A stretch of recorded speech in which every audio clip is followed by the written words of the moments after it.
Patricia Avendaño. Consejera, muchísimas gracias por recibirnos. ¿Cómo está? Pues muy bien, en primer lugar, muchísimas gracias por haberte trasladado hasta esta parte de la ciudad, porque estamos muy al sur, Juan Manuel. Agradecerte infinitamente que nos estés abriendo este espacio para hablar de este proceso tan importante que se va a llevar a cabo durante el presente año. A ver, ¿cómo está realmente la consejera presidenta del Instituto Electoral de la Ciudad de México? Porque me imagino con una elección en puerta, los nervios se empiezan a sentir, ¿no? Sí, fíjate que este año nos ha traído muchísimas emociones. Para empezar, quiero recordarle a todas y a todos nuestros habitantes de la gran ciudad que este año cumplimos 25 años de existencia en el Instituto Electoral. Eso nos motiva muchísimo porque, bueno, pues esta institución nació cuando no existía, no estaban logrando la recuperación de derechos político-electorales. Recordemos que antes, pues las autoridades de esta ciudad eran designadas, no eran electas, solamente se elegían las autoridades de carácter federal. Entonces nosotros estamos muy contentos, digamos, estamos refrendando ese gran compromiso con los habitantes de la gran ciudad para decirles que estamos ahí, que traemos una misión de que su voto se respete, de lograr la inclusión, de potenciar la democracia en esta gran ciudad. Entonces estamos muy motivadas y motivados todos los funcionarios de este instituto y además, pues por mi parte muy entusiasmada porque si bien es cierto, es para mí este primer proceso electoral que llevaré a cabo como presidenta, la realidad es que yo tengo 25 años llevando a cabo elecciones en esta ciudad en diferentes ámbitos territoriales, digamos en ámbito más concretamente, más operativo, pero conozco muy bien toda la operación que se lleva a cabo en materia de elecciones. A ver, vamos a regresarnos tantito. ¿Qué es lo que hace el Instituto Electoral de la Ciudad de México? Porque luego uno se confunden. ¿Por qué existe el ISM cuando existe el Instituto Nacional Electoral? Entonces, ¿cuál es la función de ustedes? Claro, mira, yo agradezco muchísimo la pregunta, de verdad es bien oportuna porque a veces sí existe esta confusión y precisamente se plantea por qué necesitamos dos instituciones electorales. Bueno, esto parte en principio de un tema relativo al federalismo. Hay dos ámbitos de acción, tres más bien. Uno que es federal, otro que es a nivel de entidades federativas, estados y otro que es a nivel municipal. Cada una de estas autoridades tiene competencias específicas, así es como se determina que el INE tiene competencias específicas y los institutos locales tenemos otras. En este caso, llevar a cabo la elección de las autoridades locales. El INE lleva a cabo la elección de presidente, diputados, senadores de carácter federal y a nivel de nosotros, en este caso del Instituto Electoral Ciudad de México, llevamos a cabo la elección de jefatura de gobierno, las diputaciones que integran nuestro Congreso, las alcaldías y ahora esta figura novedosa que son las concejalías. Entonces hay una división de funciones que debemos llevar a cabo. Pero adicionalmente, como yo te comentaba hace un momento, nosotros cuando surge el Instituto Electoral del Distrito Federal en ese entonces traemos 4 mandatos fundamentales. Uno de ellos evidentemente es llevar a cabo elecciones de carácter para elegir autoridades. El otro mandato que traemos es potenciar la vida de los partidos políticos, darles registro. Nosotros estamos a cargo de darles ese dinero público que así se ha determinado que sea dinero público para que ellos lleven a cabo sus actividades, que potencien la participación de mujeres, que potencien la participación de jóvenes, que hagan cursos, que hagan difusión de sus actividades, porque se les considera unas entidades de interés público. Los partidos políticos son importantes para la democracia de este país. Ese es el segundo mandato. El tercer mandato tiene que ver con la educación cívica, esa que ya en muchos planes de estudio ni siquiera existe a nivel de educación básica, a nivel de educación media superior. Nosotros tenemos ese mandato junto con muchas otras autoridades y llevamos a cabo infinidad de actividades, concursos literarios, concursos de debate juvenil, llevamos a cabo acciones específicas dirigidas desde la más temprana edad hasta la niñez, las juventudes, las personas adultas mayores, las mujeres, los hombres. Por ejemplo, hay unos talleres maravillosos que se llaman Nuevas Masculinidades para entender y incluir a las mujeres en esta, digamos, nueva dinámica de relación. Y nuestro último mandato tiene que ver con la participación ciudadana. Hay 21 instrumentos de participación ciudadana en esta ciudad, de acuerdo con la ley, y 11 de ellos están a cargo del instituto. Plebiscito, referéndum, consultas populares, consulta de presupuesto participativo, elección de representantes. Entonces, 4 mandatos del Instituto Electoral y esos están a nuestro cargo desde hace 25 años. Ahora, el Instituto Electoral de la Ciudad de México tiene buena relación para hacer todo lo que me acaba de comentar con el Instituto Nacional Electoral? Hay una parte que va de la mano con el Instituto Nacional Electoral. una muy buena parte lo que tiene que ver con procesos electorales, lo que tiene que ver con partidos políticos. La otra parte, que es educación cívica y participación ciudadana, está totalmente a cargo del instituto. ¿De qué manera nos coordinamos con el Instituto Nacional Electoral? Voy a poner un ejemplo. En el diseño de la casilla única, nosotros tenemos que aportar lo que son las boletas electorales, los paquetes, las actas para las elecciones que están a nuestro cargo, y tenemos que ir en los lugares con los funcionariado que eligen, que recordemos que son nuestros vecinos, se instala una mesa, ahí llegan las boletas federales, llegan las boletas locales y se llevan a cabo la elección en una misma fecha. Y vamos de la mano, por ejemplo, también en cosas bien interesantes, por ejemplo, el voto de los mexicanos en el extranjero. El INE está haciendo esa difusión, nosotros con nuestros propios recursos también, pero de igual manera a las personas originarias de esta ciudad que decidan votar en el extranjero, nosotros vamos a hacer llegar junto con las boletas del INE, las boletas de la elección que de las autoridades que vamos a llevar a cabo. El voto en prisión preventiva, que es una novedad en esta elección, también vamos de la mano con el INE. Ellos van a hacer llegar esas boletas, las que les corresponden, y nosotros las que nos correspondan, pero estamos llevando a cabo acciones conjuntas porque tenemos que ir de la mano. El INE como autoridad rectora nos mandata pues muchas cuestiones y pues sí, evidentemente hay, digamos, se eliminan ciertos dispositivos que antes estaban duplicados. Por ejemplo, eran 2 mesas anteriormente, antes de 2014, entonces había una marcadora de credencial para el INE, una para nosotros. Había una lista nominal para ellos, una para nosotros. Habían sellos también de un lado y de otro. Había doble funcionariado. Entonces ahora con el modelo de casilla única se unifica en un solo lugar, en un solo espacio. Eso sí, se llena de funcionarios y funcionarias, ciudadanos que reciben nuestro voto. Y bueno, pues eso ha implicado complejidades que estamos resolviendo cada vez. Considero que llevamos a cabo mejor estas actividades. Platiquemos del 2 de junio de 2024, consejera presidenta. Va a ser una pregunta muy obvia, pero creo que va a estar interesante la respuesta. ¿Quiénes van a estar votando en estas elecciones? Porque mencionaba prisión preventiva, que es una figura muy interesante, ¿no? Sí, mira, en principio van a votar todas y todas las personas ciudadanas de esta gran capital. Estamos hablando de arriba de 8 millones de personas que ya tienen la calidad de ciudadanía, cumplieron 18 años, ya fueron a solicitar, se inscribieron en el padrón electoral y tienen su credencial de elector. Esas son las personas que van a tener la posibilidad de votar. ¿Quiénes más van a poder votar? Nuestros paisanos que están allende nuestras fronteras en cualquier lugar del mundo a través de 3 modalidades. Una de ellas puede ser el voto postal, en donde avisan en qué lugar están, les hacen llegar las boletas y van a poder remitir su voto a vuelta de correo que llegará tanto a la elección federal como las locales. Otra modalidad de voto en el extranjero va a ser el voto electrónico. Este está teniendo mucho éxito. La mayor parte de las personas, cerca de 20,000 personas que se están inscribiendo para votar en las elecciones de la Ciudad de México, lo están haciendo preferentemente a través del voto postal, que va a ser a través de un dispositivo electrónico, de su teléfono, van a poder votar. Y también se va a implementar el voto presencial en 23 consulados, 20 en Estados Unidos, 1 en Canadá, 1 en España y 1 en Francia, para que nuestros paisanos acudan el día de la elección y puedan emitir su voto allá. Entonces, esas son, digamos, una novedad, no por el voto en el extranjero, sino porque se están abriendo más posibilidades de votación. Otra modalidad que me faltó mencionar es el voto en estado de postración.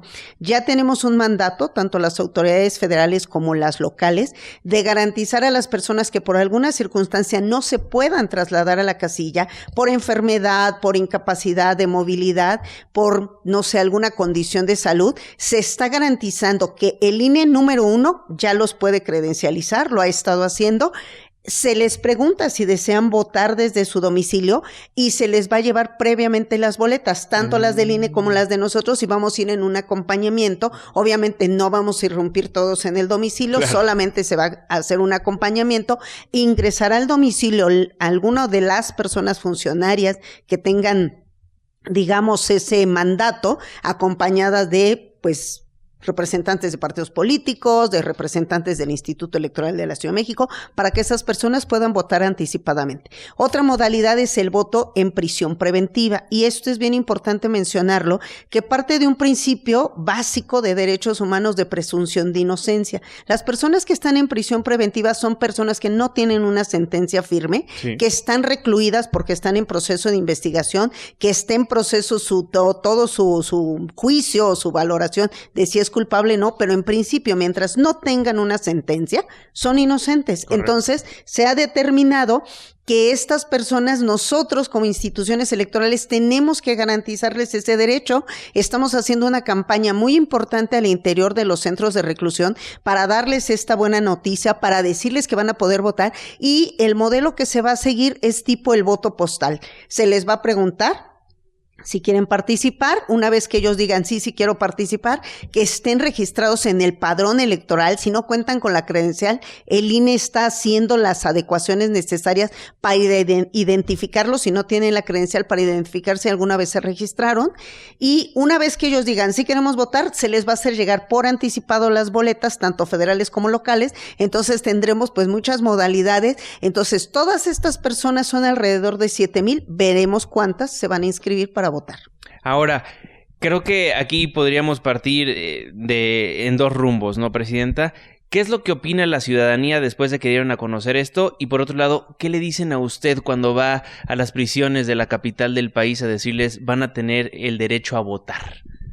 Bueno, nosotros nos hemos encontrado, por ejemplo, con todas las personas que tienen un vínculo y que tienen ese conocimiento respecto a los derechos humanos, pues que es una garantía de derecho que puedan ejercer sus derechos político-electorales. Sí hemos recibido algunos comentarios respecto, parecería, en la opinión de algunas personas, muy respetable su opinión, de que no les parece correcto, pero vamos, si nos vamos al origen de esta decisión, pues tiene que ver con ese derecho humano de que nosotros no podemos ser culpables hasta que no haya una sentencia firme. Entonces, bueno, pues esa es la opinión que tienen los órganos jurisdiccionales, es el mandato que nosotros tenemos de parte de las personas diputadas, porque esta reforma a nivel de la Ciudad de México se dio en junio del año pasado. Correcto. Ahí fue donde se tomó esa determinación. Y la reacción, yo fui en días pasados a uno de los centros de reclusión, al Reclusorio Oriente, ha causado primero gran sorpresa, una enorme expectativa. Están deseosos de saber con qué mecanismo nosotros vamos a poder garantizarle su voto, pero en principio una gran expectación la que está despertando esto. Yo creo que una inquietud además, y para mí es bien importante porque el hecho de que estas personas, cual sea la condición que vayan a adquirir, sepan que tienen ese derecho, pero que pueden incidir en las decisiones de esta gran ciudad, no solo eligiendo a quienes van a ser los gobernantes, sino los legisladores, porque además la mayor parte de ellos tiene su familia afuera. Entonces, evidentemente les causa emoción, porque es una manera de empezarlos nuevamente a reinsertar en la sociedad. Ellos son parte de esta sociedad, claro, y nosotros tenemos que garantizarles este derecho. Un jefe de gobierno, 16 alcaldes o alcaldesas, 66 diputados locales, los concejales.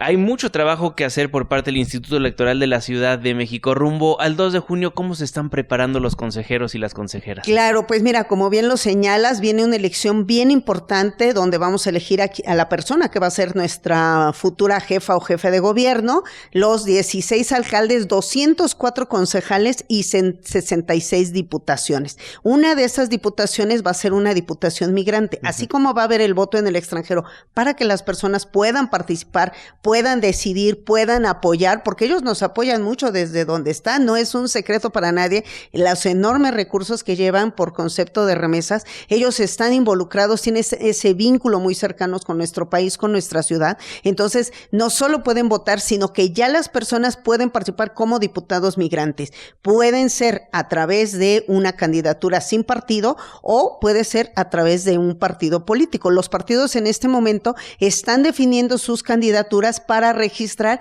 y tienen la obligación de registrar figuras, personas que van a competir como diputados migrantes, y esos van a ser personas que radican en el extranjero. Una vez que resultan electas, esa persona va a tener que venir a radicar a la Ciudad de México porque participa en el órgano legislativo construyendo leyes en beneficio de esta ciudad.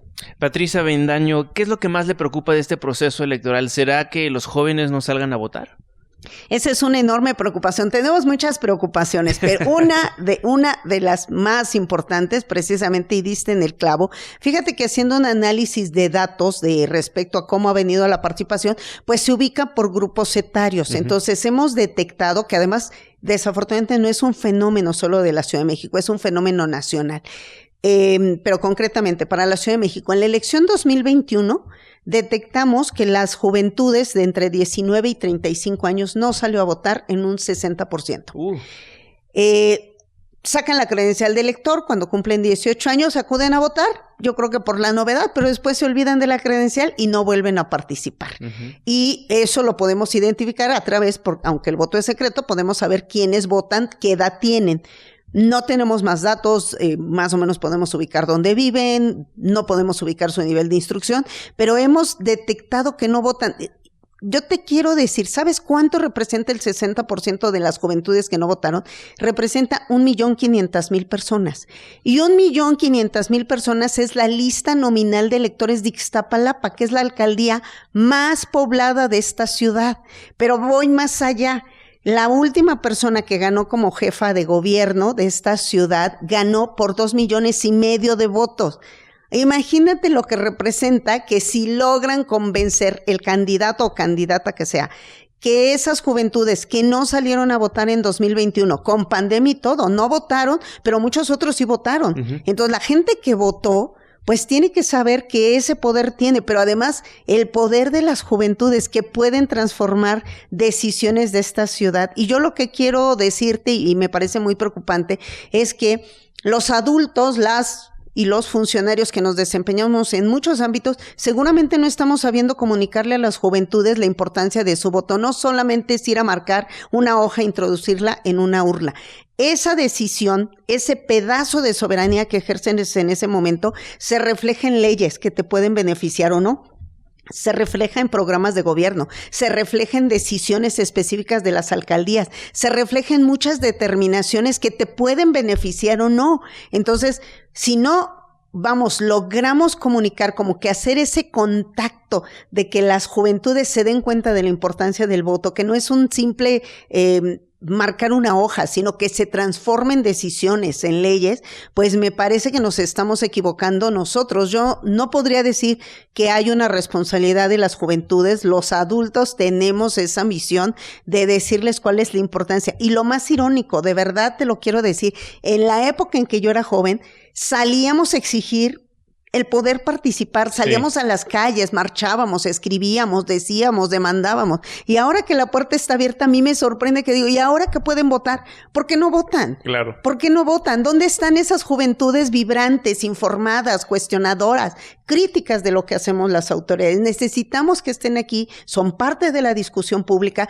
son parte de lo nuevo que queremos construir de esta ciudad, y la manera de hacerlo, es votando. Ahora, esta pregunta es medio capciosa, más porque se la voy a hacer a la consejera presidenta del Instituto Electoral de la Ciudad de México, pero ¿de quién es responsabilidad que el joven salga a las urnas? ¿De los políticos que no están haciendo un buen trabajo o de un instituto electoral, tal vez el de la Ciudad de México, porque estamos transmitiendo desde la capital del país, que tal vez no anuncia lo suficiente del proceso electoral?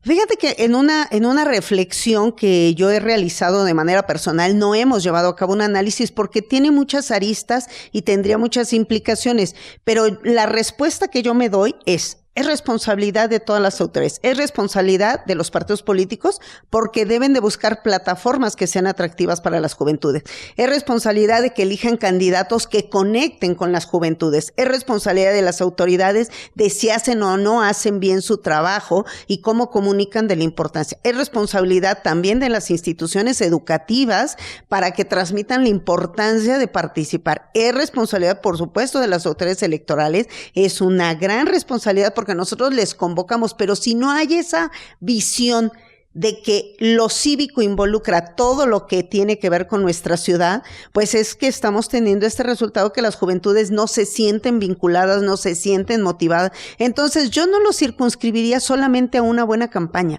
Creo que tiene que ver, es un gran todo, donde quienes estamos en las instituciones públicas, educativas, de gobierno, legislativas, electorales, todas tenemos esa gran responsabilidad. Estamos platicando con Patricia Avendaño, quien es la consejera presidenta del Instituto Electoral de la Ciudad de México. Me decía, 25 años del Instituto Electoral, pero también usted 25 años en el servicio público tratando justamente de promover el voto ciudadano. Platíqueme un poco de su trayectoria. Claro, pues mira, la verdad es que ha sido una travesía, yo así la llamo, ha sido una travesía no ajena de emociones fuertes. Uh-huh. El instituto, que cuando se crea en 1999, se empieza a integrar, fíjate, la primera sesión del Consejo General del Instituto la hacen en los sótanos de la entonces Asamblea Legislativa. El instituto llega sin inmuebles, sin recursos, sin personal, y se empieza a crear.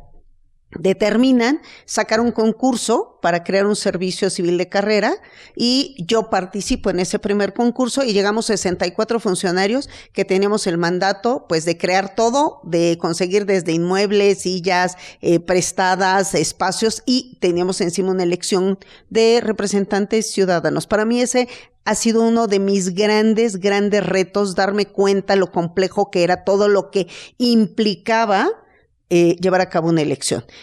Hemos tenido momentos bien importantes, momentos pues de grandes carencias, algunas otras no tantas. Llevamos a cabo un plebiscito de los segundos pisos, ese también fue un momento muy importante para el instituto. Una que se le llamó la consulta del corredor Chapultepec, donde la ciudadanía de esa zona de nuestra capital no estaba de acuerdo con el proyecto que se pretendía llevar a cabo y pues tomaron una decisión respecto a aquí estamos y queremos que nos escuchen. Otro gran reto que para mí ha sido uno de los máximos fue operar una elección en la pandemia. En 2021, donde no había casi vacunas, donde nosotros teníamos que estar en la calle, donde estábamos más de 100 personas recluidas en una sala con poca ventilación, teníamos que estar contando los votos. Entonces, de verdad que ha sido, y yo reconozco, una enorme pasión no solo de todos quienes integramos en el instituto, sino que ahora les digo, fuimos héroes y heroínas anónimos, porque nadie sabía que estábamos ahí, solo sabían que la elección se llevó a cabo, que tuvo buenos resultados, que no hubo nada que lamentar, y personalmente yo me congratulo que en ese año que estuvimos ahí, poca gente vacunada, no tuve ninguna persona enferma derivada de esas reuniones que nosotros llevamos a cabo. Para mí el instituto me ha dejado una gran lección. Es un mundo que se iba creando cuando yo era estudiante, todavía no existía. Estaba en ciernes el Instituto Federal Electoral y mucho menos se pensaba que pudiera existir un instituto electoral de la Ciudad de México porque nosotros no elegíamos a nuestros gobernantes. Entonces ha sido una travesía muy aleccionadora. Yo me siento muy afortunada de haber transitado, de haberme incorporado en esa ola democrática que por fortuna avasalló a este país y que abrió espacios de participación, no solo en las juventudes, sino de toda la ciudadanía, de las niñas, de los niños, en fin, de todas las personas y que ahora estamos en una etapa de inclusión. Estamos viendo cómo ya tenemos un mandato de que tenemos que vigilar que los partidos incluyan personas afrodescendientes, afromexicanas, que incluyan personas adultas mayores, que incluyan personas de la diversidad sexual. En fin, traemos un gran mandato de que incluyan personas con discapacidad dentro de sus listas de candidaturas. Entonces, pues es un aprendizaje permanente. Yo me siento muy honrada. Ahora, después de 22 años, de 23 años, yo logré llegar al máximo, digamos, órgano de dirección como presidente y me siento muy honrada porque es como cuando tú empieces, no sé, me imagino, como enfermero en un hospital y luego llegas a ser director del hospital. Claro. Pues prácticamente así yo me ubico. O sea, yo llegué de grumete y llegué a ser el capitán del barco y me siento muy honrada por esta distinción de la que fui objeto, pero muy honrada de poder servir a la ciudadanía y además mostrar las convicciones que tengo. Mis convicciones han sido permanentemente democráticas, de inclusión, de respeto hacia todas las personas y qué mejor que ese sueño que teníamos cuando yo era estudiante en el año 88, que pues es un estigma el que se tiene con respecto al manejo de los procesos electorales, decir, esto no puede volver a pasar y lo que tengamos que hacer, lo tenemos que hacer desde cualquier trinchera, como observador electoral, como funcionario de casilla, como representante de partido, como candidata, como candidato, como funcionario del instituto, como consejero. Entonces también en ese momento una invitación a todas las personas, les van a empezar a llegar las cartas de invitación para que sean funcionarios y funcionarios de la casilla, que participen como observadores, que las puertas están abiertas de los órganos electorales porque tenemos el mandato de transparencia, de máxima publicidad, de certeza, de legalidad, pero en eso participa la mayor parte la ciudadanía. Oigan, y un gran mensaje para todos los jóvenes que nos hacen el favor de escucharnos y de vernos sobre si uno quiere alcanzar un sueño, trabajando se llega a ese objetivo, ¿no, consejera? Tarde o temprano se llega a ese objetivo, pero lo importante es que no lo abandonen, porque a veces de pronto dicen, ay, no, pues a la primera ya no pude, ¿no? Exacto. Siempre hay que seguir perseverante y a veces no nos damos cuenta. Claramente, si a mí, no sé, hace mucho tiempo alguien me hubiera dicho que mi camino iba a ser la ruta electoral, la realidad es que no. Yo me inscribí por primera vez para ser observador electoral en la elección del 97, cuando se eligió al primer jefe de gobierno de esta ciudad, y me di cuenta que había un mundo muy importante y que se ha ido creando y recreando. Entonces tiene un gran potencial y cada vez se va perfeccionando más nuestro sistema electoral. Decirte, por ejemplo, que este instituto ha sido innovador no solo en materiales inclusivos, ha sido innovador en muchas situaciones. Por ejemplo, hemos transitado en materia de voto electrónico de una urna. Ahora tenemos un sistema electrónico por internet para garantizar el voto de las personas que lo pueden hacer en la comodidad de su casa y bueno, pues tendremos que avanzar un gran camino para que se acepte, digamos que se lleve a cabo de manera general y eso pues obviamente ahorraría muchos recursos. También hemos innovado no solo en ese tipo de situaciones de materiales electorales, sino también decirte que el Instituto Electoral de la Ciudad de México es la única institución a nivel nacional en materia electoral que cuenta con un ISO electoral reconocido a nivel internacional. Nosotros decidimos someternos a esa auditoría, hemos obtenido nuestro ISO y ahora lo estamos refrendando. Entonces, decir, estamos igual que cualquier empresa privada que quiere cerciorarse de que sus procedimientos tienen una alta calificación a nivel internacional. El instituto se ha sometido desde 2016 a esta auscultación para decir, estos son nuestros procedimientos, estamos seguros, tenemos la certeza de que tenemos elecciones de calidad mundial y viene una empresa, instituciones externas a revisarnos profundamente a ver si efectivamente lo que decimos es verdad. Estamos en el periodo de intercampañas. Yo creo que ni los mismos candidatos saben qué son las intercampañas, mucho menos la opinión pública. Entonces se lo pregunto, consejera presidenta, ¿qué es esto de las intercampañas? ¿Cómo funciona? Sí. ¿Cómo se come? Claro, fíjate que en el proceso electoral yo, lo voy a manejar así, hay un continuo. Hay momentos en que vinculado con la difusión que tienen que hacer las candidaturas y los partidos, pues se van gestando diversos espacios. A ver, en un primer momento vinieron las precampañas para que las personas al interior de sus fuerzas políticas alzaran la mano y dijeran yo quiero participar, y entonces pues hubo difusión y resultado de eso, bueno, pues están definiéndose las candidaturas. Entonces tuvieron un periodo que concluyó en la Ciudad de México el 3 de enero y a partir de ese momento hasta que empiece el registro, hasta que ya obtengan la candidatura, va a transitar un tiempo en donde estas personas que están compitiendo por lograr ser designados no pueden hacer una difusión en el sentido de ofertar, de decir, yo voy a hacer tal cosa, no lo pueden hacer. O sea, en el periodo de precampaña sí, porque estaban buscando ser elegidos al interior de sus fuerzas políticas. Correcto. En el periodo de intercampaña no. Lo único que se puede hacer por parte de los partidos políticos pues es hablar, decir que están aquí, que defiende tal o cual postura, ¿no? Sus principios básicos como partido, cada uno tiene alguna identidad específica, y ya cuando arranquen las campañas, cuando ya estén registrados, en ese momento todavía no hay registro de candidatos, apenas los están definiendo. Cuando ya arranque, entonces esas personas ya van a poder hacer campaña, ya van a poder hablar de plataformas, ya van a poder hablar de ofertas, ya van a poder hablar de compromisos, pero mientras tanto, en este periodo, ya no. Después van a venir todas las campañas donde sí podrán hacer toda esa oferta de qué quieren hacer, cómo lo van a hacer. Y 3 días antes de la elección viene un periodo muy importante que se llama la veda electoral. A partir de ese momento ya nadie puede decir nada. Nadie, ni los candidatos, ni los partidos, ni ningún particular, ni ningún medio de comunicación, tendremos que guardar silencio total ahí, porque es un periodo que se considera de reflexión para que la ciudadanía, a partir de toda esa información, medite antes del día de la jornada cuál es la elección de su preferencia. Entonces, se identifican esos, digamos, varios momentos vinculados a la difusión de las ofertas. Entonces, veda electoral, momento de reflexión, campaña, los partidos políticos, los candidatos van a poder decirnos por qué votar por ellos, y en el periodo de intercampaña se tienen que estar organizando dentro de los partidos políticos. Ahora, en el periodo de intercampaña ya dijeron que sí se pueden hacer debates en los medios de comunicación.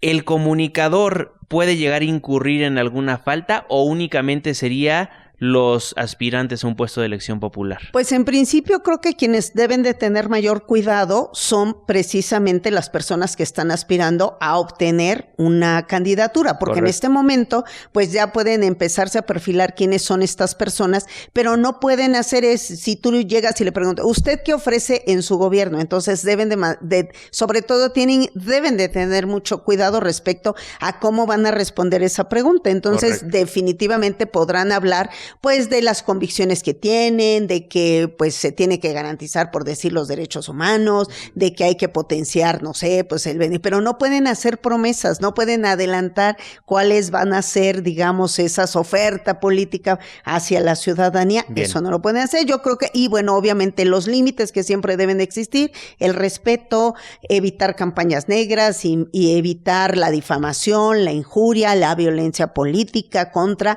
cualquier persona y contra las mujeres principalmente. Entonces, ser muy cuidadosos en eso. Sí, evidentemente pudiera ser que en alguna pregunta algún comunicador, digamos, veladamente quisiera o pudiera tal vez intentar encaminar la pregunta para beneficiar. Yo creo que es más responsabilidad de las propias personas candidatas el tener mucho cuidado, de los partidos políticos también, porque ellos son los principales responsables. Si violan la norma de las intercampañas, inclusive pueden negárseles el registro. Quienes pagan un costo más alto por una violación son precisamente las personas que aspiran a ser candidatas. Se les puede llegar a negar el registro por alguna circunstancia. Ahora, platiquemos de los ciudadanos, porque se ha dado en distintas ocasiones donde ciudadanos que no buscan ningún puesto de elección popular manifiestan su opinión a través de plataformas digitales. Si este es el caso de una persona que habla en contra de un aspirante a la jefatura de gobierno, tal vez no hay gran repercusión. Es la opinión personal de un ciudadano. Pero si la misma opinión empieza a replicarse en distintas redes sociales de particulares, por ejemplo, el caso del Verde Ecologista, donde distintos influencers empezaron a hablar de las mismas plataformas, ¿ahí sí el ciudadano puede ser sancionado? Sí, de hecho, ya hay un antecedente donde efectivamente algunos influencers, entiendo, el INE les multó, porque bueno, ellos están cobrando por esa, digamos, por esa difusión, y entonces se impuso, me parece que eran multas simbólicas, pero sí definitivamente no eran ciudadanos comunes, porque estos influencers pues tienen, digamos, ese es su trabajo, ellos cobran por hacer eso. Claro. Entonces no fue, digamos, una manifestación de un ciudadano común.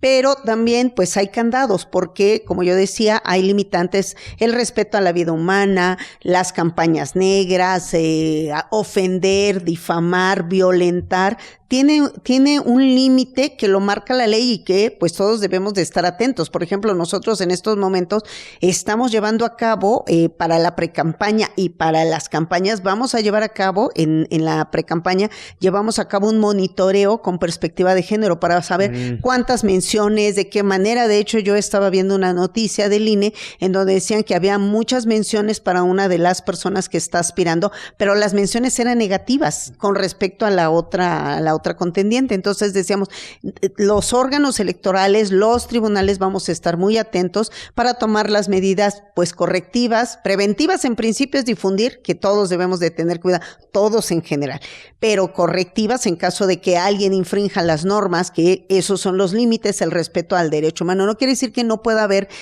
cuestionamientos, pero deben de ser con bases firmes. Si se afirma algo con respecto a una persona, debe de haber elementos para poderle cuestionar y hacer una clara diferencia de lo que viene siendo violencia política por razón de género, por ejemplo, para el caso de las mujeres, y lo que es simplemente un cuestionamiento o una afirmación que tiene que ver con su desempeño como funcionario público o funcionaria o legislador o legisladora. Patricia Avendaño, consejera presidenta del Instituto Electoral de la Ciudad de México. Ya finalmente, ya para no quitarle más tiempo, yo sé que tiene muchísimas cosas que hacer, pero hablaba de la inclusión en las elecciones. ¿Qué va a estar haciendo el ISM el próximo 2 de junio para que las personas tal vez con debilidad visual, las personas que están en una silla de ruedas puedan ejercer su derecho al voto? Yo agradezco de verdad también esta pregunta porque, como te mencionaba, desde que el instituto nació, tiene ese mandato de ser incluyente. Nosotros a lo largo de los años como institución hemos desarrollado diversos aditamentos para facilitar. Por ejemplo, tenemos un aditamento que es una lupa del tamaño de una hoja, tamaño carta, que le llamamos lupa Fresnel. Esta lupa permite que las personas que tienen alguna debilidad visual la coloquen sobre la boleta electoral al momento de que van a emitir su voto, y eso pues les permite tener una mejor visión de lo que dice la boleta, los nombres de los partidos, los nombres de las personas candidatas. Ese es un aditamento que durante muchos años lo hemos tenido. También para quienes están completamente privados de la visión, tenemos una mascarilla braille que se coloca también sobre la boleta electoral y que a través de precisamente de este lenguaje braille pueden identificar los partidos políticos, los candidatos en la boleta para poder emitir su voto. También nosotros contamos con una mampara, que es ese espacio en el que nos introducimos para emitir nuestro voto, una mampara muy resistente que está adecuada precisamente para cuando una persona llegue en silla de ruedas, le quede perfectamente a la altura de una persona que va en silla de ruedas para que cómodamente pueda emitir su voto. Y de igual forma contamos con un sello X que permite que alguna persona que no tiene alguno de sus miembros superiores, que carece de una mano, por ejemplo, se la coloque en el muñón y con ese sello, que le llamamos sello X, pueda votar para que, bueno, pues si no puede disponer de un crayón, correcto, no lo va a poder colocar, puede emitir su voto. Y finalmente, pues bueno, también tenemos unos dispositivos que le llamamos portaurna, que también se ubican al nivel de las personas que van tanto a pie, pero sobre todo adecuadas para las personas que van en silla de ruedas. Bien, pues consejera presidenta, no sé si haya algo más que le gustaría agregar que no se le haya preguntado. Pues no, para mí siempre decir, refrendar, hay la posibilidad de participar, a todas las personas que nos ven, decirles participen, hay muchos mecanismos, hay que involucrarnos, es por el bien de nuestra ciudad, tenemos que tomar decisiones, y a las juventudes pues que hagan uso de este ejercicio que costó muchos años conseguir y que les garanticen una mejor ciudad y una mejor vida para todas y todos. Aprecio enormemente estos minutos, muchísimas gracias. Al contrario, Juan Manuel, un honor tenerte aquí. La decisión es tuya. El futuro de México depende de tu voto. Elecciones 2024. Con Juan Manuel Jiménez, domingos, 5 de la tarde. Los actores de la política, las encuestas, la información más oportuna del proceso electoral. Elecciones 2024. Tú decides. Solo por MBS Noticias.